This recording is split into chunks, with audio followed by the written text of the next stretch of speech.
Kerala maritime board പിരിച്ചുവിടാൻ കാരണം ധൂർത്തും കെടുകാര്യസ്ഥതയും. ആകെയുള്ള 17 തുറമുഖങ്ങളിൽ 13 എണ്ണവും പ്രവർത്തനക്ഷമമല്ല.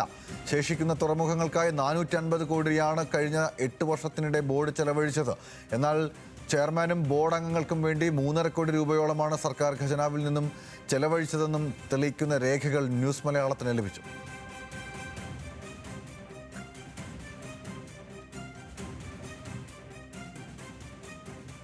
2018 സംസ്ഥാനത്തെ തുറമുഖങ്ങളുടെ ഉന്നമനത്തിനും ഏകീകരണത്തിനുമായി സംസ്ഥാന സർക്കാർ കേരള മാരിടൈം ബോർഡ് രൂപീകരിച്ചത്.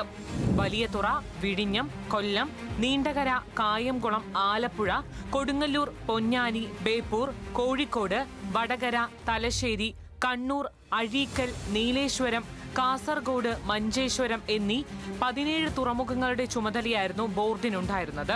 എന്നാൽ ഇതിൽ 13 എണ്ണവും പ്രവർത്തനരഹിതമാണ്. UDF സർക്കാർ അധികാരത്തിലെത്തിയതിന് പിന്നാലെ ബോർഡ് പിരിച്ചുവിടാൻ ഉത്തരവിട്ടു. രാഷ്ട്രീയ പ്രേരിത നടപടിയെന്ന ആക്ഷേപമുയർന്നെങ്കിലും രത്തൻ ഗേൽക്കറിന്റെ ഉത്തരവിൽ വ്യക്തമാക്കുന്നത് ഗുരുതര വിവരങ്ങളാണ്. മാരിടൈം ബോർഡ് കുത്തഴിഞ്ഞ സംവിധാനമാണെന്ന് ഗേൽക്കറുടെ റിപ്പോർട്ടിൽ പറയുന്നു. മാരിടൈം ബോർഡിന്റെ കണക്കുകൾ സംബന്ധിച്ചുള്ള വിവരാവകാശ രേഖകളും ഗേൽക്കറുടെ റിപ്പോർട്ടിൽ ശരിവെക്കുന്നു.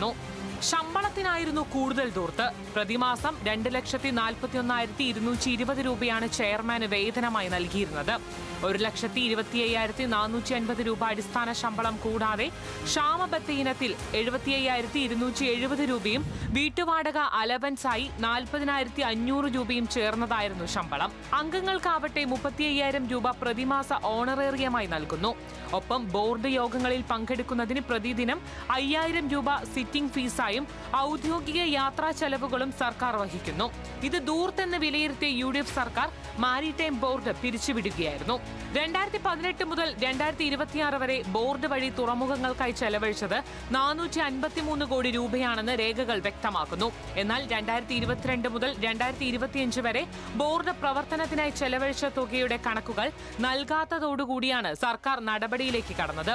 കണക്കുകൾ പ്രകാരം വിഴിഞ്ഞം തുറമുഖത്തിന് മാത്രമായി 296 കോടി 68,371 രൂപ ചെലവഴിച്ചിട്ടുണ്ട്.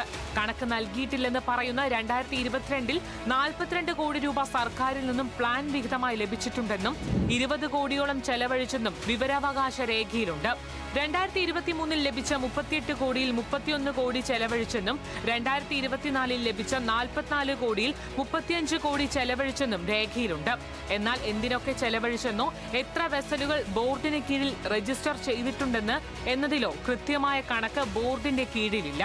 4 തുറമുഖങ്ങളുടെ മാത്രം നടത്തിപ്പിനായി കോടികൾ ചെലവഴിച്ച് ബോർഡ് രൂപീകരിച്ചത് രാഷ്ട്രീയ നേതാക്കളെ തിരികെ കയറ്റാനാണെന്ന ആക്ഷേപം ശക്തമാണ്. മുൻ MLA M പ്രകാശൻ ഉൾപ്പെടെയുള്ളവർ ബോർഡിന്റെ ഭാഗമായത് രാഷ്ട്രീയ താൽപര്യം മുൻനിർത്തിയാണെന്നും UDF ആരോപിക്കുന്നുണ്ട്. ന്യൂസ് മലയാളം, കോഴിക്കോട്.